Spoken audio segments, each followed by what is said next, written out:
انسانیت کا خالق و مالک، ہمارا پروردگار، ہمارا اکیلا ایک سہارا۔ وہ اپنے بندوں سے مخاطب ہے اور شکوہ کرتا ہے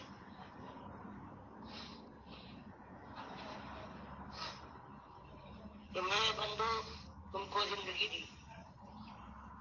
ہوش و حواس عطا فرمایا، زندگی کی حقیقت تم پر واضح فرمائی، عقل دی کہ خود سوچو، آنکھیں دی کہ رسک کو، گوشی سنوا عطا فرمائے کہ کسی سمجھانے والی کی بات کو غور سے سن کر پھر اس سے نتیجہ اخذ کرنے کے بعد ایک نتیجے تک پہنچو۔ اس کے بعد بھی تمہارا عالم یہ ہے کہ ہمیشہ کی زندگی کو تم نے کمتر سمجھا ہے اور یہ دنیا کی صبح شام کی چہل پہل ہے، اس کو تم نے ترجیح دی، جس کے متعلق تمہارا خود مشاہدہ اور تجربہ ہے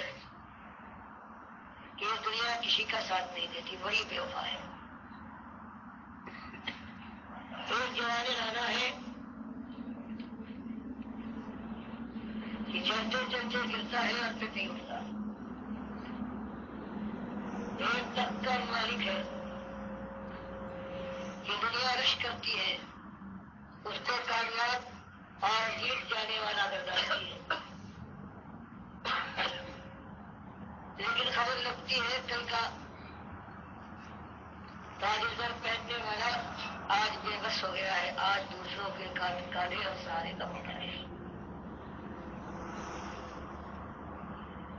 یہ سب کچھ ہونے کے باوجود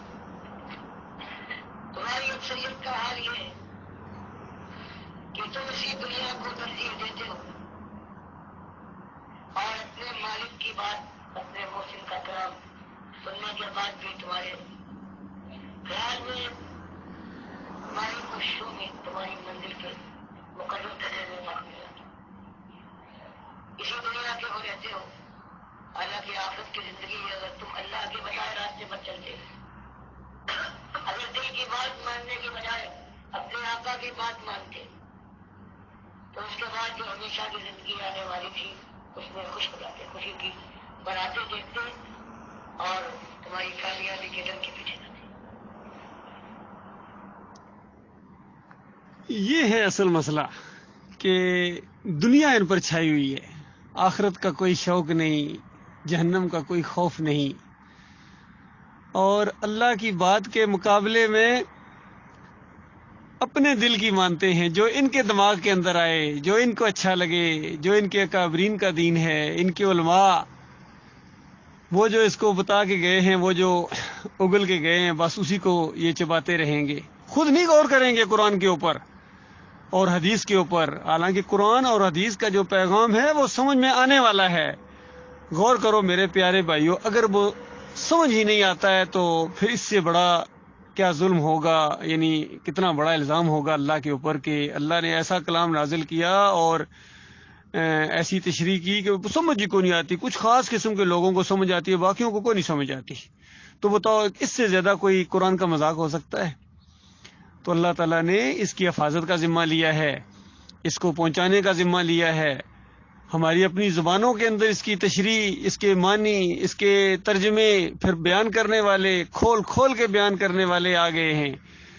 تو اس کے بعد اپنی مرضی کی بات ہے بھائی، اپنی اپنی پسند کی بات ہے، جس کو جو بات اچھی لگتی ہے ظاہری بات ہے وہ اسی کو مانتا ہے، اور ہر ایک کو وہی علماء اچھے لگتے ہیں جو جس طرح اس کا اپنا عقیدہ ہوتا ہے، تبھی تو اس کو وہ اچھے لگیں۔ اور اگر وہ ظاہر کا دیکھنے والا ہے، اکثریت کا دیکھنے والا ہے، تو پھر تو اس کا دماغ ہی کوئی نہیں، ظاہری مسجد سارے جا رہے ہیں۔ تو یہ تو بالکل وہی بات ہوگی جو جس طرح امام بخاری لائے ہیں کہ جب یہ سوال پوچھا جائے گا، ہاں بھائی محمد صلی اللہ علیہ وسلم کے بارے میں تمہارا کیا عقیدہ تھا، کیا کہتا تھا، اس دعوت کے بارے میں کیا کہتا تھا، تو باں باں کرے گا، وہ کہے گا جو لوگ کہتے تھے میں بھی وہی کہتا تھا، جو لوگ کہتے تھے میں بھی وہی کہتا تھا۔ بتایا جائے گا نہ تو نے اپنا دماغ استعمال کیا، اپنی عقل استعمال کی، اور نہ کسی کی سنی۔ سورہ الملک کے اندر بھی اسی طرح کا معاملہ ہے کہ جہنمی کہیں گے کہ کاش ہم نے اپنی عقل کو استعمال کیا ہوتا، کاش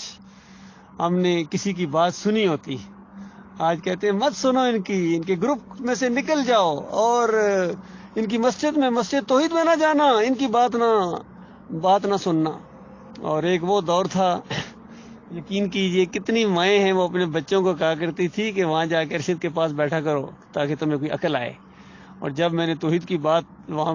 شروع کی ہے، پھیلائی ہے، شرک کا رد کیا ہے، باباؤں کا رد کیا ہے، ان کے اکابرین کا رد کیا ہے، تو وہی مائیں وہی کہتی تھی کہ دیکھنا ارشد کے پاس نہ جانا، وہ تمہیں گمراہ کر دے گا، تمہاری نسلوں کو آگے خراب کر دے گا۔ یہ حال اصل میں ایمان کے دشمن ہے، ایمان کے دشمن ہے، یقین کیجیے اللہ کے دشمن ہے۔ ہمارے ساتھ ان کی کیا دشمنی، ہمیں تو یہ سلوٹ کرتے تھے اور گلے میں ہار ڈالتے تھے، اور دوست بنانا اور بھائی چارہ ڈالنا یہ اپنا فخر محسوس کرتے تھے۔ جس طرح شادی کے موقع کے اوپر بھائی چارہ ہوتا ہے، وہ ایک صاحب تھے، انہوں نے مجھے جانا کہ میں اس وقت پاکستان ملٹری اکیڈمی میں تھا، تو انہوں نے بھائی چارہ ڈالا، کہتے ہیں جی پورے گاؤں کے اوپر نظر ڈالی، کوئی بندہ اس لائق نہیں کہ جس کو میں بھائی چارہ ڈالوں، اس لیے آپ کی طرف اس کے والدین نے آ کے کہا کہ ارشد کی طرف ہمارا دھیان گیا ہے۔ تو یہ حال ہے اس وقت۔ لیکن جب ایمان عقیدے کی بات کی جاتی ہے، ہر جگہ یہی ہوگا، صرف میرے ساتھ نہیں، ہر جگہ ہمارے سارے جتنے ساتھی ہیں ان کے ساتھ اس بات کی سنت ہے، ایمان عقیدے کی بات جہاں چھیڑو گے ریئیکشن ہوگا۔ جن کے دلوں میں اللہ کا وقار نہیں ہے وہ اس کی مخالفت کریں گے، اور اس کا ساتھ دیں گے وہی جن کے دلوں میں اللہ کا وقار ہے، اللہ کی عزت ہے۔ اللہ تعالیٰ ایسے لوگوں کے دلوں میں ہماری محبت پیدا کرے اور ہمارے دلوں میں ان کی محبت پیدا کرے، اور مالک ایسے اعمال کی توفیق عطا فرمائے جو اللہ کی محبت کا ذریعہ بن جائیں، اور اسی راستے پر جم جانے کے اللہ تعالیٰ توفیق عطا فرمائے۔ اسی لیے جئیں، ایمان عقیدے کے لیے، توحید کے لیے، اور اسی کے لیے مریں۔ جس طرح جینے کا لطف آ رہا ہے الحمدللہ، روحانی لطف آ رہا ہے، اللہ جانتا ہے، اور مرنے کا لطف اس سے زیادہ آئے گا انشاءاللہ۔